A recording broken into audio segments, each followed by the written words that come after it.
నెమ్మది గల స్థలంలో. ఆశగల వాళ్ళ చేతిలో తల్లిలో చెప్పండి. ఏ స్థలం? నెమ్మది గల స్థలం. స్తోత్రం కలుగును గాక. కాబట్టి బైబిల్ అంటున్న చక్కని మాట, మరణ దినమే మేలు. ఈ లోకంలో ఉన్న ప్రతి పాపాన్ని కళ్ళతో చూసి మనం అపవిత్రమయ్యే దానికంటే ప్రభు మనకిచ్చినటువంటి రక్షణని కాపాడుకొని బ్రతికి ఉన్నటువంటి ఈ దినాలలో సాధ్యమైనంత వరకు అనేకులను కూడా మనం మార్చాలి, అనేకులను దేవుడి వైపు త్రిప్పాలి, అనేకులను దేవునికి సిద్ధపరచాలి. అలా సిద్ధపరిచిన రోజు మన పరలోకంలోకి అడుగు పెడితే ఆ పరలోకంలో ప్రభు మనలను హత్తుకుంటాడు. స్తోత్రం కలుగును గాక. ఆ పరలోకంలో ప్రభు మనలను సింహాసనం మీద కూర్చోబెడతాడు. 3వ అధ్యాయం ప్రకటన గ్రంథంలో చివరి వాక్యంలో రాయబడింది, నేను జయించి ఉన్న ప్రకారము మీరును జయించినట్లయితే జయించిన వానికి సింహాసనం. చప్పట్లు కొట్టండి గట్టిగా. జయించిన వానికి సింహాసనం. ఈ లోకాన్ని జయించిన వాడు మన ప్రభువైన యేసుక్రీస్తు. ఆమేన్. నాలో పాపం ఉందని మీలో ఎవరైనా నిరూపించగలరా అని సవాలు చేసిన నామం ఈ లోకంలో ఏదైనా ఉంది అని అంటే అది యేసుక్రీస్తు నామమే తప్ప వేరొక నామం లేదని ఈ రాత్రి నేను సవాలు చేసి చెప్తున్నాను. చప్పట్లు కొట్టి గట్టిగా స్తోత్రం చెప్పండి. నాలో పాపం ఉందని, నేను పాపాత్ముందని ఎవరైనా నిరూపించగలరా? ఆయన చూపులో కానీ, ప్రవర్తనలో కానీ, మాటలో కానీ, నడకలో కానీ, పడకలో కానీ, ఆయనలో ఏ విషయంలో 4 కోణాలలో ఎంచి చూసిన ఆయన పాపాన్ని మనం చూపించలేక తల వంచుకొని సిగ్గుతో వెళ్ళిపోయారు. యేసుక్రీస్తు పవిత్రుడు. చప్పట్లు కొట్టు. యేసుక్రీస్తు పవిత్రుడు, పరిశుద్ధుడు. హల్లెలూయా. యేసుక్రీస్తు నామం పరిశుద్ధమైన నామం. హల్లెలూయా. యేసుక్రీస్తు నామాన్ని ఉచ్చరిస్తే దయ్యపు శక్తులు పారిపోతాయి. హల్లెలూయా. యేసుక్రీస్తు నామాన్ని ఆరాధిస్తే రోగులు స్వస్థతపరచబడతారు. హల్లెలూయా. యేసుక్రీస్తు నామాన్ని ఆరాధిస్తే ఆ కుటుంబం సమాధానంతో, నెమ్మదితో నింపబడి ఉంటాయి. చప్పట్లు కొట్టు. ఆమేన్, ఆమేన్, హల్లెలూయా. కొన్ని కుటుంబాలు సమాధానంగా, నెమ్మది లేక పరిస్థితుల్లో ఈరోజు కొట్టుకుంటూ, అరుచుకుంటూ, శపించుకుంటూ ఈరోజు జీవితాలు అనేక మంది ఇచ్చినాళ్ళుగా మార్చబడతానికి గల కారణం ఏంటంటే యేసుక్రీస్తు ఆ గృహంలో లేడు. ఆమేన్. యేసుక్రీస్తు ఆ గృహంలో లేడు. యేసు నామాన్ని నుచ్చరించే వాళ్ళు లేరు. ఒకరికొకరు కొనుక్కుంటుంటారు. మళ్ళీ పైగా అంటారు మేము ప్రార్థనకి వెళ్తున్నామండి అని. మరి ప్రార్థనకి వెళ్ళి నీ కుటుంబంలో ఇలాంటి బాధలు, సమస్యలు ఏంటని ప్రశ్నిస్తున్నారు అనేక మంది. ఆదివారం అయితే తలా ఒక బైబిల్ తీసుకుని ప్రార్థనకి వెళ్తారు, కానీ కుటుంబంలో ఉంటే సమాధానం లేదు. కారణం ఏంటంటే ఒకరిని చెప్పించుకునే ఆత్మ తప్ప ఆదరించుకునే మనసు వారి కుటుంబంలో లేదు. భోజనం లేదు అయితే దేవుడు ఇస్తాడు. సాయంత్రం మంచి భోజనం పెడతాడు. Praise the Lord. మంచి కూర ఇస్తాడు యేసయ్య. ఉన్న కాలం వేసుకొని ప్రార్థన చేసుకొని తిందాం. అప్పు తెచ్చుకొని కూరలు వండుకొని తినటం వల్ల కడుపు కూడా పనికిరాదు. అప్పులు చేసి మంచి భోజనం తిన్నా కూడా కడుపు ఏమైపోద్ది? మీరు చెప్పాలి. గ్యాస్ ట్రబుల్తో నింపబడతాయి. అదే దేవుడిచ్చిన ఆహారం అదేదేదో చక్కగా కలుపుకొని, అది పచ్చడా, కూరన, లేకపోతే అది కారమా, లేకపోతే నీళ్ళ, ఏదో ఒకటి స్తోత్రం చెప్పుకొని ప్రభువా నాకు ఈరోజు భోజనం ఇచ్చావు. మందిరంలో అయితే ఆత్మకు మంచి ఆహారం పెట్టావు, చాలయ్యా అని మనం ప్రభుని స్తుతించుకోవాలి. పెద్ద పని చేస్తున్నాడు అంటే పని కూరగోడలేదు పిల్లలకు సరిగా అన్నం పెడతానికి. దరిద్రపోడు మొహం చూడు ఎట్టుందో, కోతికి పుట్టినట్టుంది. ఈ ఇవన్నీ తిట్టుకుంటుంటారు. వీళ్ళు ఎవరంటే దేవుడు బిడ్డలు అంటుంటారు, మళ్ళీ ప్రార్థనకి వెళ్తున్నాను అంటుంటారు. ఆమేన్. అలాంటి కుటుంబాల్లో నెమ్మది, సమాధానం ఉండదు. ఎందుకంటే మన దేవుడు ఆయనను ఆరాధించేటువంటి కుటుంబం ఏది ఇచ్చినా ఆయనను స్తుతించే అనుభవం కలిగిన కుటుంబాలలో సకల సమృద్ధి ఉండదు. స్తోత్రం కలుగును గాక. సింహపు పిల్లలైనా కొదువగలిగి ఆకలి గోనినా,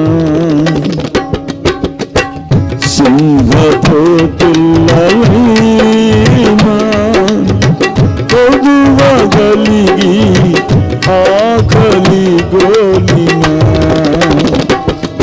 ఈ పిల్లలు ఆకలితో అలుమటింతురా,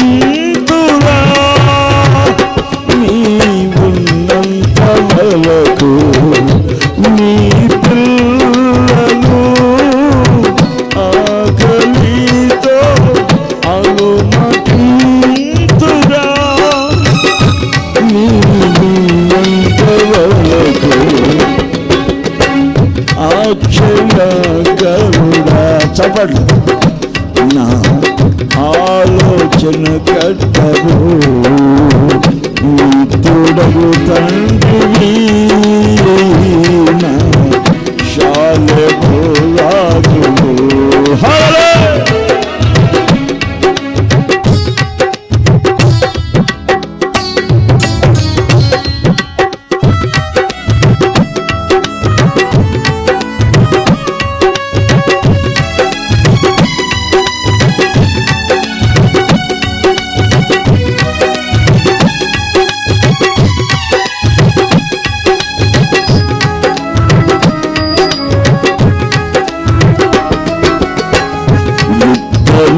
పక్షులను నిత్యము పోషించుచున్నావు,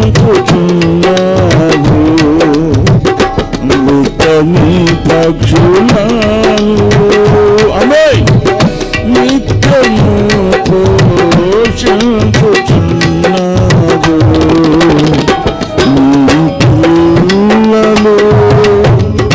వాటి కంటే శ్రేష్ఠులే కదా, నీవున్నంత వరకు నీ పిల్లలు వాటి కంటే శ్రేష్ఠులే కదా, నీవున్నంత వరకు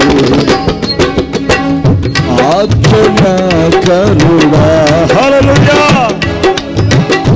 నా ఆలోచన కర్తవు నిత్యుడగు తండ్రివి, నా శాలెము రాజువు, నిత్యుడగు తండ్రివి, నా శాలెము రాజువు. హల్లెలూయా.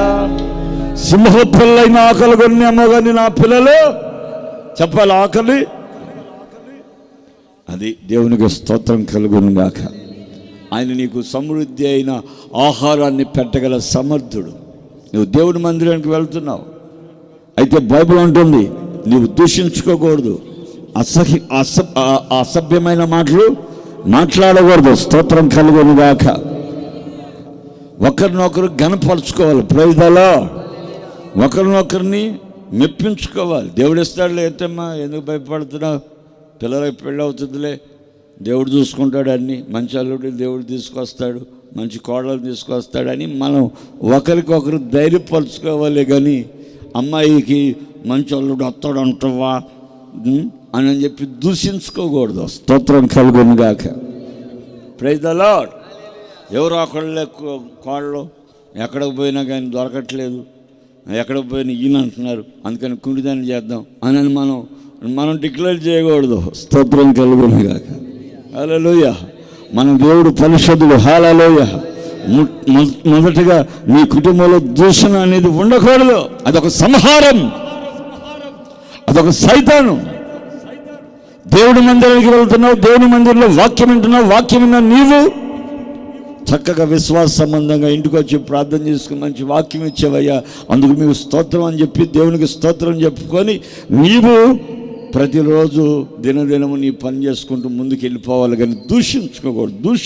దూషణ ఎక్కడైతే ఉంటుందో ఎక్కడైతే దూషణ ఉంటుందో అక్కడ దురాత్మ అనేది ఆవరిస్తుంది. దురాత్మ కంపు. ఏ కంపు అది? దురాత్మ వాసన, దుర్వాసన, దుష్ట కంపుతో నింపబడిపోద్ది. అందుకని సాతానికి మనం అవకాశం ఇవ్వకూడదు. నువ్వు ఎప్పుడు కూడా దేవుని యందు విశ్వాసం కలిగి ఉండాలి. స్తోత్రం కలుగును గాక. ప్రభు నామాన్ని స్మరించాలి. హల్లెలూయా. యేసు ప్రభు నామాన్ని ఆరాధిస్తే దయ్యపు శక్తులు గడగడలాడిపోయి తొలగిపోతాయి. హల్లెలూయా.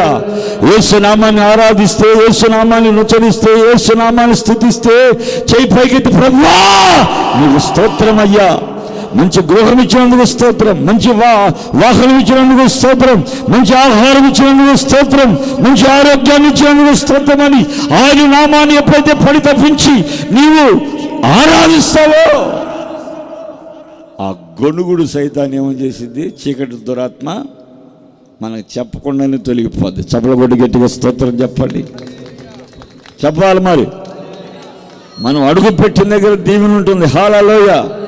మనం కోరుకున్నవన్నీ ఆకాశం నుంచి పట్టజాలనంత విస్తారంగా దేవుడు అనుగ్రహిస్తాడు. హల్లెలూయా. కాబట్టి ప్రభు నామాన్ని మనం నుచ్చరించాలి, ప్రభుని స్తుతించాలి, ఘనపరచాలి. అయితే బైబిల్ ఈరోజు మనకి చక్కగా తెలియపరుస్తున్న మాట, ఈ రోజున ఒక జన్మదినం కంటే ఒక మరణ దినము మేలు. అందుకని అపోస్తలుడైన పౌలు గారు అంటున్నాడు, నేను బ్రతికితే క్రీస్తు కొరకు, చనిపోతే లాభం.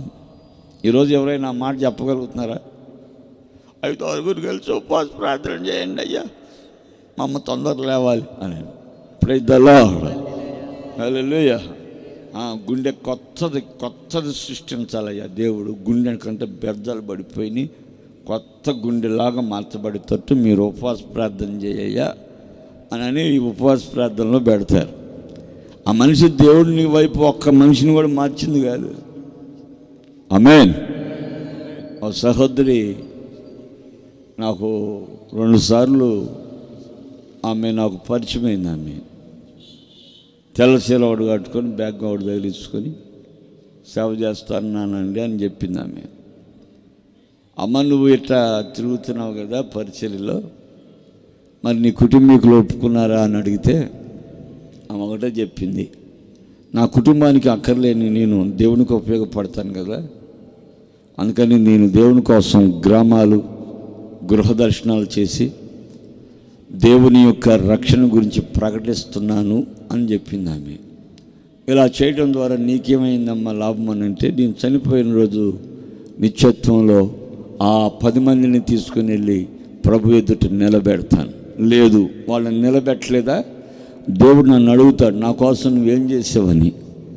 అయ్యా నీ కోసం కొంతమందికి వాక్యం చెప్పాను అని ఆయనకి నేను చెప్పగలుగుతాను.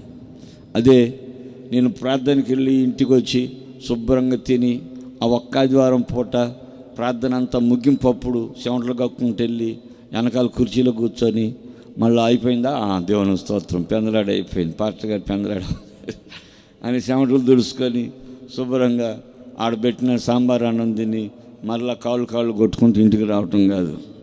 అది దేవుడికి మెచ్చని జీవితం. ఆమేన్. దేవునికి నచ్చిన జీవితం ఏంటంటే నీవు నీ కుటుంబాన్నే కాదు ఇతరులను కూడా రక్షించే అనుభవాన్ని కలిగి ఉండాలి. హల్లెలూయా. ఎవరైనా నిన్ను ప్రశ్నించినప్పుడు నాకు బైబిల్ ఇచ్చిన అధికారం, నిన్ను ఆయన రక్తముతో కడిగాడు. హల్లెలూయా. ఆయన గాయాలలో నుండి వచ్చినటువంటి రక్తము ద్వారా నన్ను స్వస్థత పరిచాడు. హల్లెలూయా. మానసిక వ్యాధి, శారీరక వ్యాధి సమస్తము తొలగించి ఆరోగ్యాన్ని ఇచ్చాడు. చప్పలగొట్టు గట్టిగా. మంచి క్షేమస్థితినిచ్చాడు. హల్లెలూయా. అందుకని గ్రామాలలో కుటుంబాలకి నేను గృహ దర్శనాలు చేసి అనేక మంది రక్షణ లేని వారిని రక్షణలోకి నడిపిస్తూ బాప్తిస్మం ఇప్పిస్తూ ఒక మంచి సత్యానికి సాక్షిగా వండుతున్నాను. హల్లెలూయా. ఈరోజు అనేక మంది చేయరు సేవ, చేసేవాళ్ళని చేయనీరు. దేవుడు అని చెప్పాడు నీకు అని అంటారు. ఏంటది? దేవుడు చెప్పాడా? రాత్రి పూట చెప్పాడా? పగట పూట చెప్పాడా? స్వరం పడిందయ్యా, నాకు స్వరం పడింది దేవుడు పని చేయమని. అది మగ స్వరమా, ఆడస్వరమా, లేకపోతే అటు ఇటు కానీ ఆయన స్వరమా? దేవునికి స్తోత్రం కలుగును. ఆమేన్. ఇలాంటి వాళ్ళు చేయరు, వీళ్ళు చేయనీరు. వీళ్ళు చేస్తున్నప్పుడు ఈ రోజున అనేక మంది రక్షణలోకి నడిపించబడుతూ ఉంటారు. స్తోత్రం కలుగును గాక. గట్టిగా చెప్పండి, మరోసారి చెప్పండి, గట్టిగా చెప్పండి. ఈ రాత్రి నీ జీవితంలో నీవు ప్రభు యొక్క సాక్షిగా ఉన్నావా? అందుకని పౌలు గారు అంటున్నాడు, బ్రతుకుటైతే నీ కోసమే, చావైతే నాకు లాభం. తను తీసుకెళ్ళినా పర్వాలేదయ్యా అని అంటున్నాడు. బ్రతుకుటైతే అడవుల్లో కానీ, చీకట్లో కానీ, గాఢాంధకారంలో కానీ, వాహనాలు లాగినటువంటి స్థలాల్లో కానీ ఆయన వెళ్ళి సువార్త ప్రకటించాడు. నాస్తికులకి, అనేక మారు మనసు లేని వాళ్ళకి, చీకట్లో ఉన్నవారికి, గాఢాంధకారంలో ఉన్నవారికి ఆయన సువార్తను ప్రకటించాడు. ఆయన సువార్త ప్రకటిస్తుంటే అడవిలో ఒక విషసర్పం ఆయన్ని కరిచిన చేతిని పట్టుకుంది. సమస్యలు పడిపోతే అప్పుడు దాకా వాక్యం విన్న వాళ్ళు ఉన్నారే, చచ్చాడు, పేడ వదిలిపోయింది. వాళ్ళు అనుకుంటున్న ఆ సమయంలో అమాంతంగా లేచాడు. స్తోత్రం చెప్పండి, గట్టిగా చెప్పండి, గట్టిగా చెప్పాలి. ఏ అపాయము నా గుడారము సమీపించనీయక, ఏ అపాయము నా గుడారము సమీపించనీయక, నా మార్గములన్నిటిలో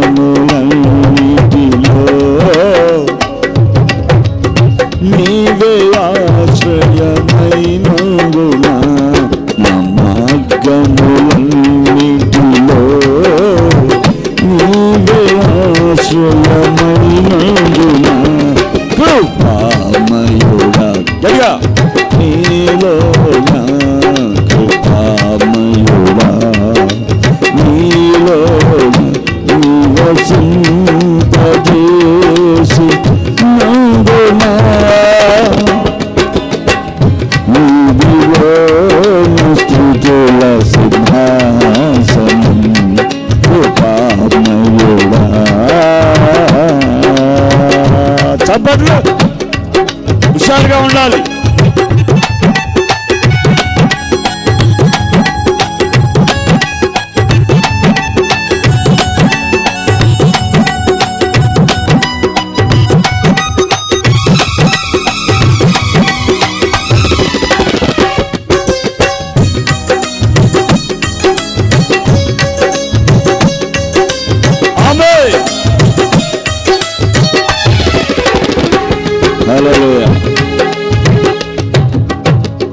గట్టిగా చేతులు ఎత్తి హల్లెలూయా చెప్పండి, గట్టిగా చప్పట్లు కొట్టండి హుషారుగా. Praise the Lord. చచ్చిపోయాడు అన్నవాడు టప్మని లేచి నిలబడ్డాడు. అదేంటంటే నువ్వు ఎట్ట బతికేవని. ఒరి పిచ్చోడా, నా సావైనా నా బ్రతుకైనా నా జీవాధిపతిని యేసయ్య చేతుల్లోనే ఉంది. స్తోత్రం కలుగును గాక. హల్లెలూయా. ఆ గనుక నువ్వు నా మరణాన్ని చూడాలని ఆశపడ్డారు మీరు. లేదు, నువ్వు రక్షించబడాలంటే నేను బ్రతికించబడాలి. అందుకే నా ప్రభు ఆ విషయాన్ని విరిచాడు. స్తోత్రం చెప్పండి. అయితే నీ దేవుడు సర్వశక్తిమంతుడు. చప్పలబట్టు. ఆ నాస్తికులు, దేవుని ఎరగినటువంటి వాళ్ళు, ఆ ప్రజలంతా కూడా మారు మనసు పొందారు. హల్లెలూయా, ఆమేన్, ఆమేన్.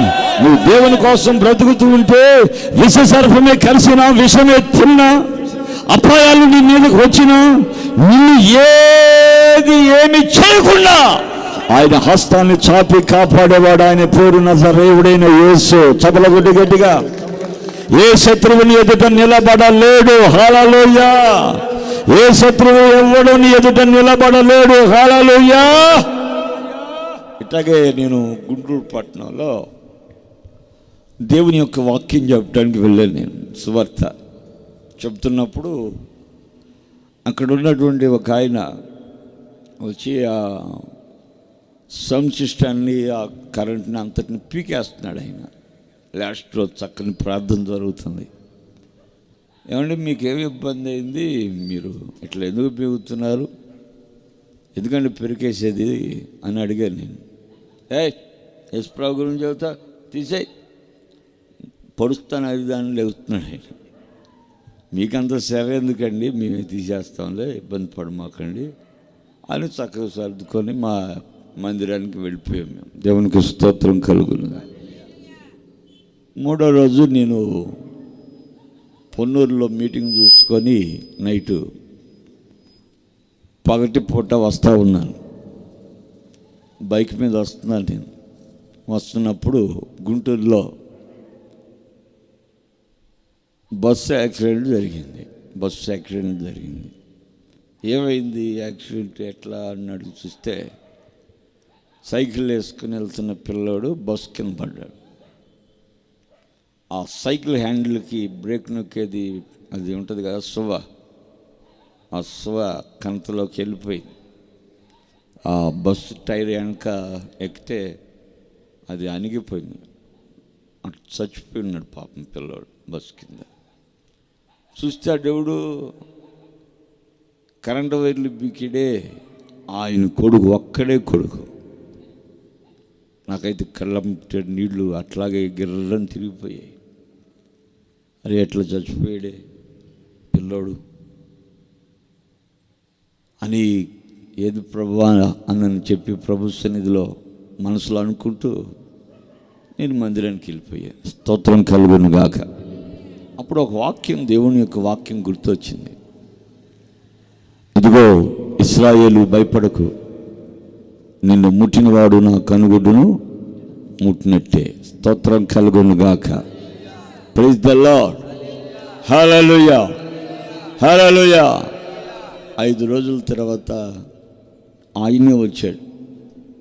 పాటర్ గారు మా అబ్బాయి అని అంటే వచ్చాడు. నేను కూడా చూశానండి అని చెప్పాను. నేను అమాంతన కుర్చీలో ఉన్న నా మీద పడిపోయాడు. ఆయన మీద పడిపోయాడు. కాళ్ళు పట్టుకుంటున్నాడు, గడ్డాలు పట్టుకుంటున్నాడు, ఏడుస్తున్నాడు.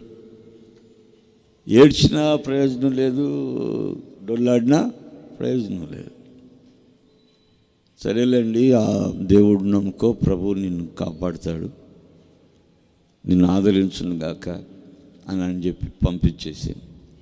ఆ తర్వాత మనం ప్రార్థన పెట్టామంటే ఎవరు మనం కదిలించలేదు. చపలగొడి గట్టిగా స్తోత్రం చెప్పండి, గట్టిగా చెప్పాలి. ఓ ఇశ్రాయేలు, భయపడకు, నిన్ను ముట్టినవాడు నా కనుగొడ్డును ముట్టినట్లే. స్తోత్రం కలుగును గాక. దేవుని కన్నును పొడిచినట్లు. ఆయన ఒప్పుకోడు, నేను ఒప్పుకున్నా. ఈగ కూడా వాళ్ళకుండా కాపాడేవాడు దేవుని యొక్క సేవకుని కలుగును గాక. ఆమేన్. సేవకుణ్ణి చేర్చుకున్నవాడు దేవుని చేర్చుకున్నట్లు. స్తోత్రం కలుగును గాక. సేవకునికి భోజనం పెడితే దేవునికి పెట్టినట్లు. హల్లెలూయా. సేవకుడు ఇంట్లో అడుగుపెట్టి ప్రార్థన చేస్తే దేవుడు వచ్చి నీ ఇంట్లో అడుగుపెట్టి ప్రార్థన చేసినట్లు. హల్లెలూయా. అది దేవుని యొక్క ఆశీర్వాదం. దేవునికి స్తోత్రం కలుగును గాక. ఆ సహోదరి చెప్పింది, అయ్యా మరి నేను ఇంత చిన్న ఇల్లు చక్కగా కట్టుకున్నానంటే ఇంచుమించు అది 18 లక్షలు అయిందయ్యా ఇల్లు. నిజంగా చెప్పాలంటే 18,000 కూడా నా దగ్గర లేని స్థితి నాది. ఇంత ఇల్లు కట్టగలిగాను అని అంటే అది కేవలం దేవుడు కృపేనయ్యా. ఒక సేవకుడు వచ్చినప్పుడు ఆ సేవకునికి నేను 10,000 కానికిచ్చానయ్యా. ఇక ఆ తర్వాత నాకు అన్నీ సమకూర్చబడినాయి. ఒకప్పుడు ఆ స్థలంలో పందులు తిరిగాయ్యా, కట్టుకోలేని పరిస్థితి. డేరాలో ఉన్నాను, నేను కొన్నాళ్ళు అద్దెలో ఉన్నాను. ఇప్పుడు నా సొంత ఇంట్లో ఉంటున్నానంటే కేవలం దేవుని సేవకునికి ఇచ్చిన తర్వాత నేను ఆశీర్వదించబడ్డాను. స్తోత్రం కలుగును గాక. ఒక సేవకునికి ఇచ్చాను కాబట్టి దేవునికి ఇచ్చినట్లుగా నేను భావించినయ్యా. నా ఇల్లు దీవించబడింది, ఆశీర్వదించబడింది. అందుకని ఈరోజు ఒక సేవకుని నీవు ముట్టకూడదు, సేవకుని దూషించకూడదు, అసభ్యమైన మాటలు మాట్లాడకూడదు. అందుకని భయపడకూడదు మనం. స్తోత్రం కలుగును గాక. మరణానికి భయపడలేదు, మనుషునికి భయపడలేదు. అపోస్తలుడైన పౌలు గారు దేవుని సువార్తను ప్రకటించాడు. వాళ్ళు సంపేస్తారన్న ఒక భయం కూడా లేదు. కొరింథీ రాసినటువంటి పత్రికలో మనం చూసినప్పుడు ఒకటి తక్కువ 40 దెబ్బలు 5 మార్లు కొట్టబడ్డాడు, రాళ్ళతో కొట్టబడ్డాడు. సముద్రంలో 2 మార్లు పడవ బద్దలైపోయి 1.5 రోజు ఆయన సముద్రంలో ఈదుకుంటూ వచ్చాడు. అనేకమైన శ్రమలు, బాధలు, కష్టాలు, కన్నీళ్లు, ఇబ్బందులు, ఇరుకులు పడ్డాడు. భోజనం లేని పరిస్థితి, సరైన వస్త్రం లేని పరిస్థితి, కానుకలు లేని పరిస్థితి, దశమ భాగాలు లేని పరిస్థితి. అయినా కూడా దేవుని కోసం నిలబడి దేవుని సువార్త ప్రకటించిన వాడు దైవజనుడు, అపోస్తలుడైన పౌలు. చప్పల కొట్టి గట్టిగా స్తోత్రం చెప్పండి. ఈ రాత్రి నీ జీవితంలో నీవు ప్రభు కొరకు ఎలా నీవు నడిపించబడుతున్నావు? మరణ దినమే మేలు. నువ్వు మరణమైన తర్వాత నీ పరిస్థితి దారుణం కాకుండా ఆయన అంటున్నాడు, అగ్నిగుండంలోకి ఎవరెవరు వెళ్తారంటే పిరికివారు, అవిశ్వాసులు, అసహ్యులు, నరహంతకులు, వ్యభిచారులు, మాంత్రికులు, విగ్రహారాధికులు, అబద్ధికులు అందరూ అగ్నిగంధకములో మను గుండెలో పాలు పొందుతుర్రు. అగ్నిగుండంలోకి వెళ్ళిన తర్వాత మన ఎమ్మెల్యే వచ్చి మాట్లాడినా ఛాన్స్ లేదు, సీఎం వచ్చి మాట్లాడినా ఛాన్స్ లేదు. మన కుల పెద్దలందరూ కలిసి వచ్చి ఆటో వేసుకొని వచ్చినా కానీ అట్టగా బొమ్మంటారు వాళ్ళని. ఛాన్సే లేదు. దేవునికి స్తోత్రం. ఛాన్స్ ఉందా అండి? మీరు చెప్పండి, వాక్యానుసారంగా ఛాన్స్ ఉందా? ఆయన అంటున్నాడు, ధనికుడు అగ్నిగుండంలో నుంచి అడుగుతున్నాడు, అయ్యా నేనైతే మాట వెళ్ళలేదు, నా ఇష్టానుసారంగా జీవించాను. నాకు ఇంకా 5 సహోదరులు ఉన్నారు, వారు ఈ అగ్నిగుండంలోకి యాతనపడి స్థలములోనికి రాకుండానట్లు ఒక దైవజనుని పంపించా. ఎక్కడికి అంటున్నాడు. ఎక్కడికి? వాళ్ళ ఇంటికి. నువ్వు మారేవా? వాళ్ళు మారటానికి. ఏమన్నా నువ్వు మారేవా? ధనం సమృద్ధిగా ఉంది, తిండి సమృద్ధిగా ఉంది, వస్త్రం ఉంది, అన్ని సమృద్ధిగా ఉండి ఇక మారుతారా వాళ్ళు? బాగా ఆలోచించండి. అబ్బాయి నువ్వు సైలెంట్గా ఉండు, అక్కడికి ఎవరిని పంపాలో నాకు తెలుసులే, నువ్వు కామ్గా ఉండండి. అయ్యా నా పరిస్థితికి ఇంతే కదా, నా ఇంతే. ఇక ఏంటిది? అగ్నిగుండంలో, మనుచున్న అగ్నిగుండంలో పడవేయబడటం. స్తోత్రం కలుగునుగాక. అది ఈరోజు అగ్నిగుండంలోకి వెళితే ఎవరు మనల్ని రక్షించలేరండి. మన దర్శి ప్రాంతం నివాసులు వచ్చి రక్షించలేరు. అక్కడ పెద్ద రాష్ట్రపతి, ప్రధాని వచ్చి ఎవరు కూడా రికమెండేషన్ చేసినా కుదరదు. ఇది ఇక్కడ వరకే.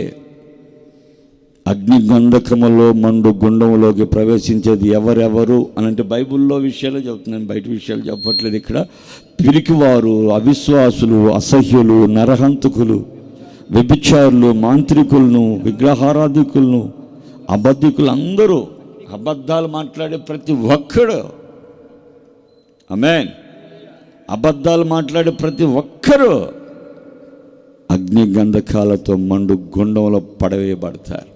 అగ్ని ఆరుదు, పురుగు సావదు. అందుకని ఒక జన్మదినము కంటే ఒక మరణ దినము మేలు. మరణం అవ్వకమునిపై నువ్వు కొంతమందిని సిద్ధపరచాలి. ఇక్కడ నీ కుటుంబాన్ని సిద్ధపరచుకోవాలి. ఆమేన్. నీ జీవితాన్ని సిద్ధపరచుకోవాలి.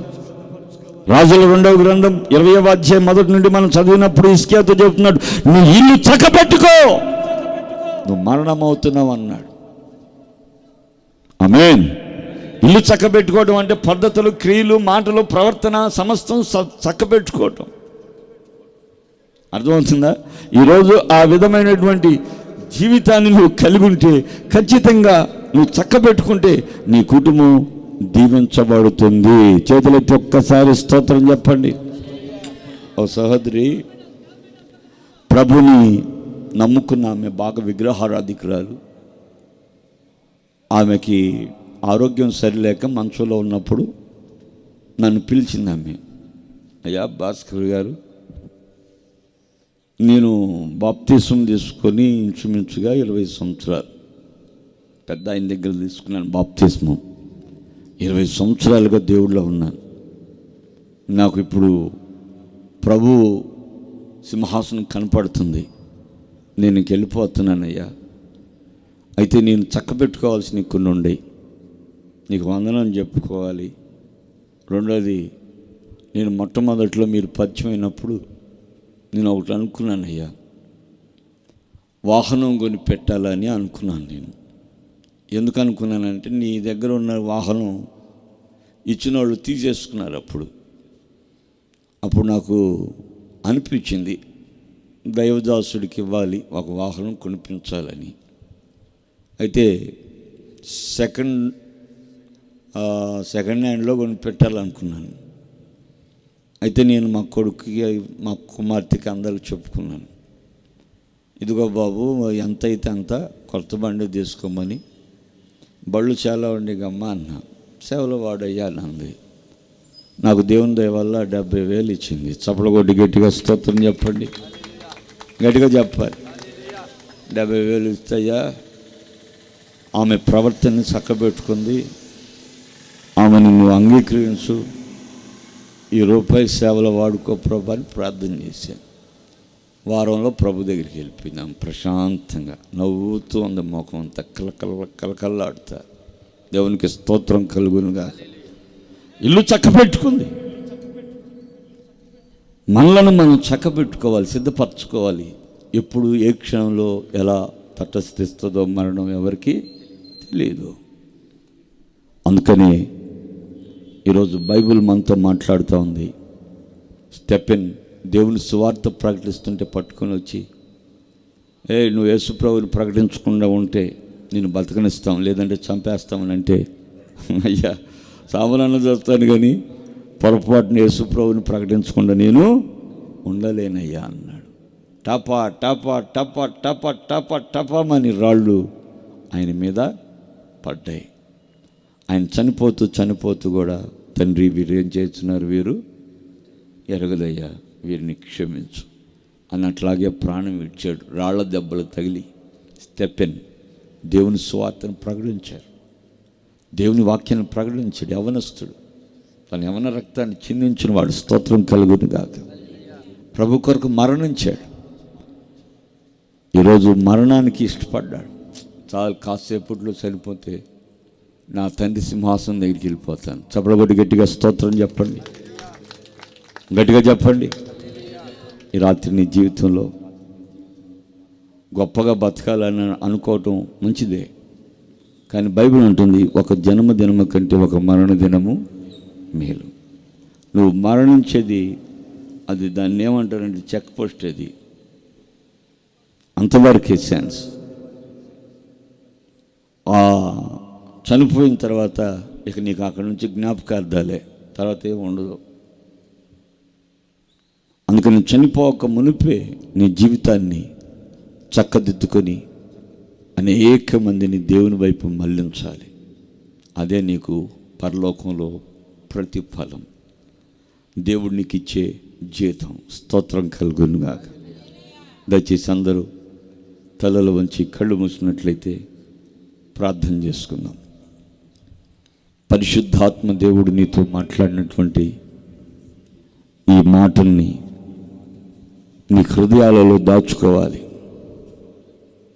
Yes Jesus. పరిశుద్ధుడా నీకు స్తోత్రాలు. ఒక జన్మదినము కంటే ఒక మరణ దినమే మేలు.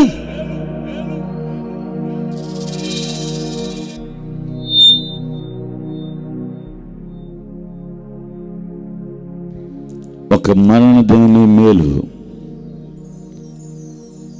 అపోస్తలుడైన పౌలు గారు అంటున్నాడు, చావైతే నాకు లాభం, బ్రతుకుటైతే ప్రభు కొరకే.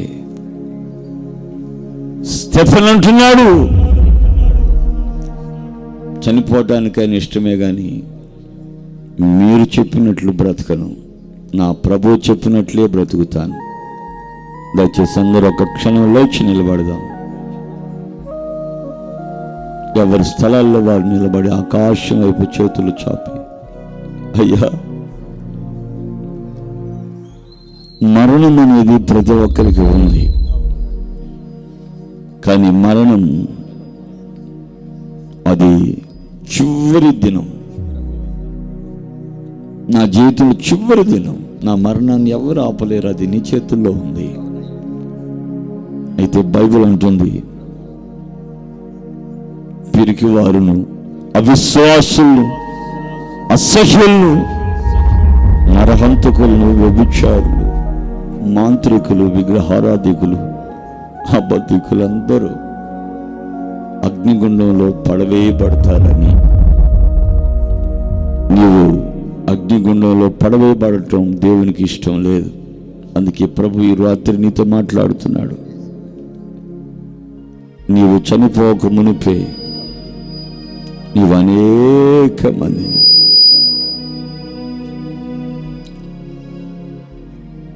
ఆయన వైపు మళ్లించే విధంగా ప్రభుని పరిచయం చేసే వ్యక్తిగా ఉండాలి. ఆయన రక్తాన్ని గురించి, ఆయన మరణాన్ని గురించి, ఆయన పునరుద్ధానాన్ని గురించి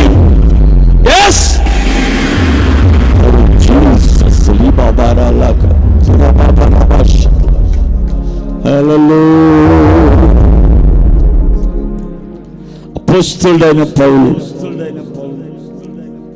బ్రతుకుటైతే క్రీస్తే, చదువైతే నాకు లాభం.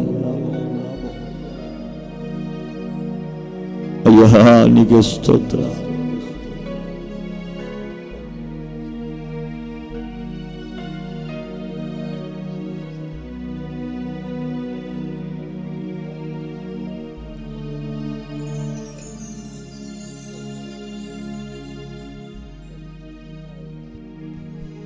ఒక తీర్మానం చేసుకోండి రాత్రి. ప్రభువా, నిజంగా ఈ లోకంలో ఉంటే పాపాలు, శాపాలు, అపవిత్రత కళ్ళతో చూసి నేను అపవిత్రం అయిపోతానేమో, నాకు ఈ బ్రతుకొద్దయ్యా. ఇక నా బ్రతుకు, నా శేష జీవితం నీకోసమే, నీ కొరకే బ్రతుకుతానయ్యా.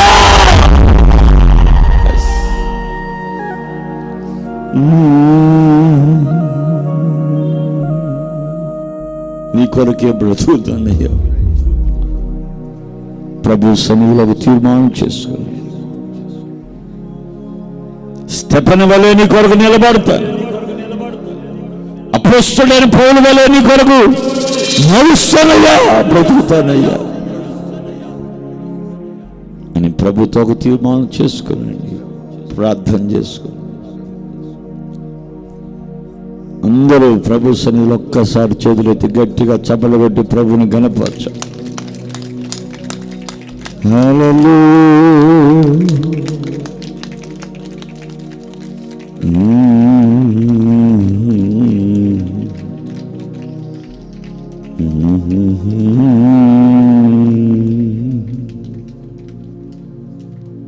ప్రభువా, ఇంతవరకు బ్రతకాలి, అవి చంపాయాలి, ఈ చంపాయాలి అని చెప్పి ఆశ అనేది ఉండేది.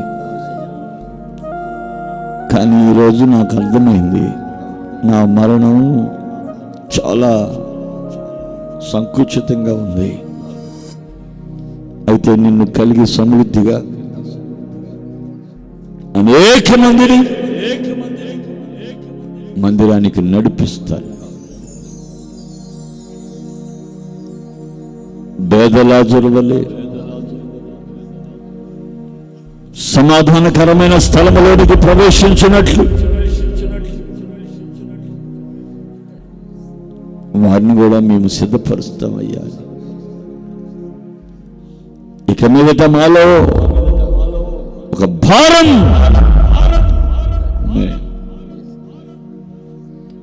ఆత్మల భారం, ఆత్మాభిషేకం, ఆత్మబలములు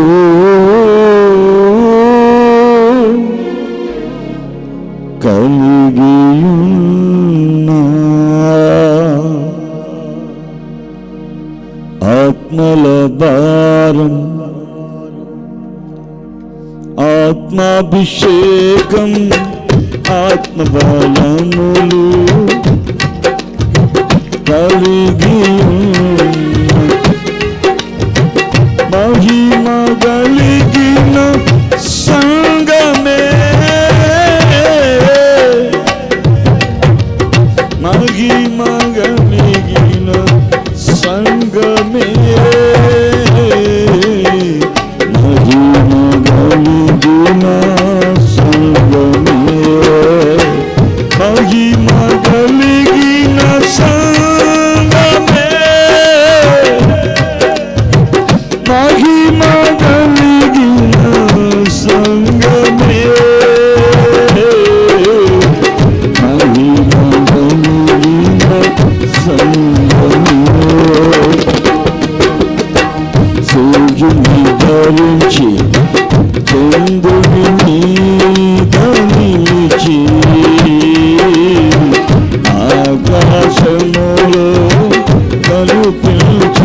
ఈమెవరు?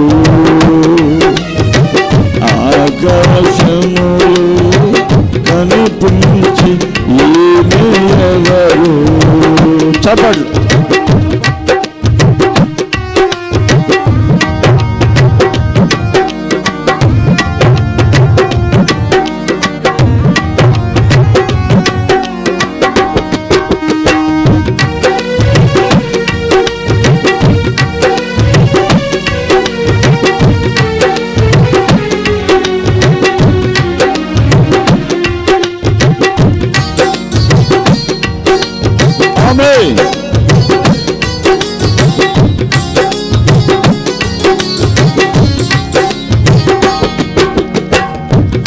జీవితము ప్రసవిను చూటకై వేదన పడుచు సాక్షియయును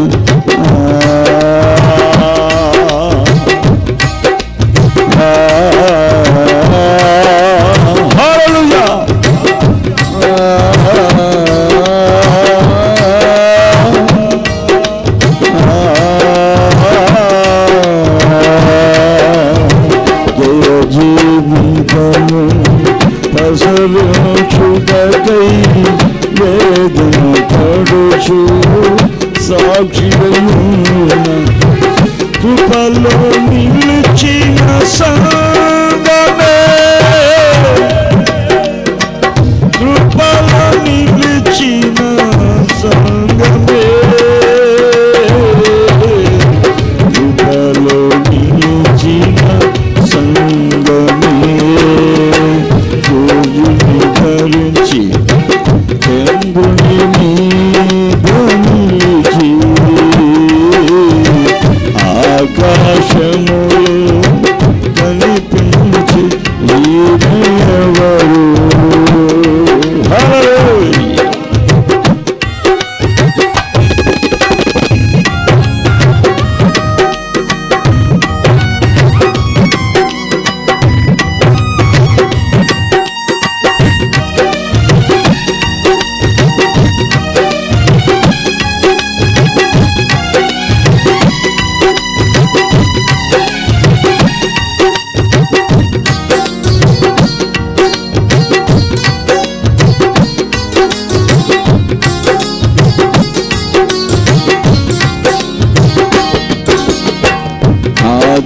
అపోస్తలుల ఉపదేశముని మకుటముగా ధరించి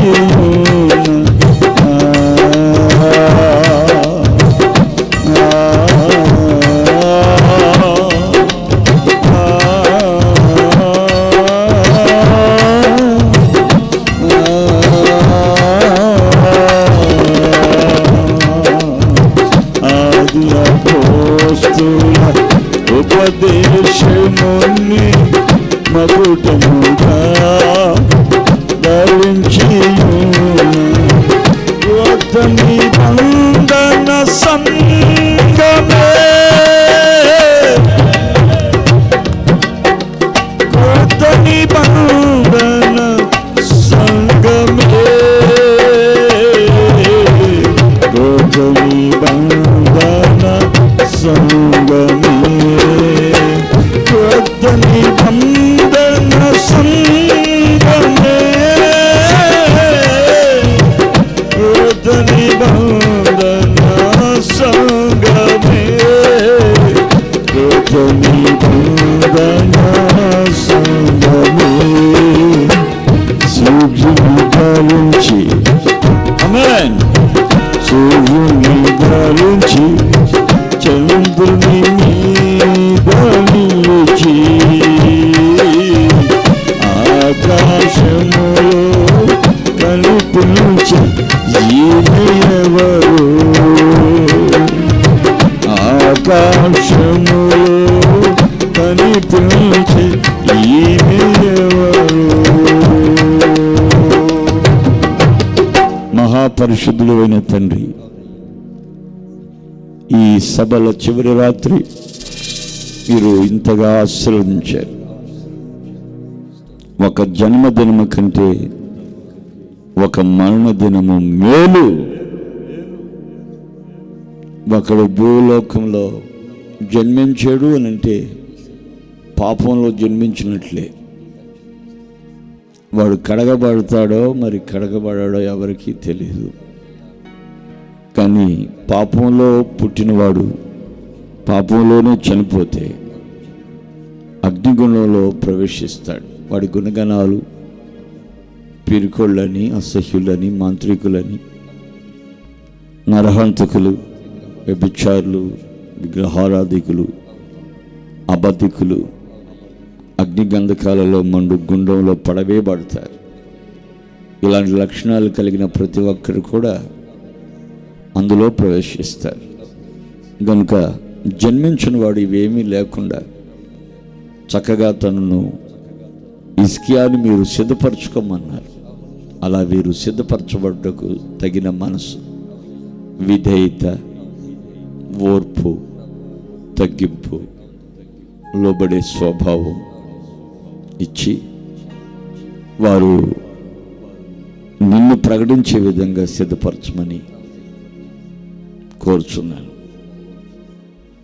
అనేక మార్లు ఈ విధంగా సభలు పెట్టి నాయన రక్షణ అనుభవం లేని ప్రతి ఒక్కరిని కూడా రక్షణలోనికి నడిపించుటకు సహాయం చేయండి. ఆటంకపరులను, ఆటంకపరిచే దురాత్మలను తొలగించండి.